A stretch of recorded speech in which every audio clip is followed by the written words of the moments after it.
And I think without sports, I would be a very different person than I am now. So if I'm able to make the most of what I have built, I guess, not just me, but everyone who has contributed to what I am, whether those have been good or bad experiences. I mean, it makes what we are, diba?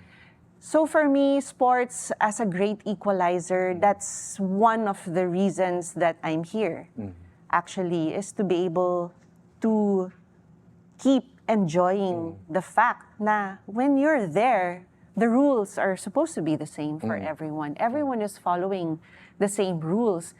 Maybe it's not an equalizer in the sense that we know naman na may mga ibang mas mayaman na bansa kesa sa atin. May mga ibang bansa, hindi sila mas mayaman kesa sa atin, pero mas binibigyan nila ng halaga ang sports.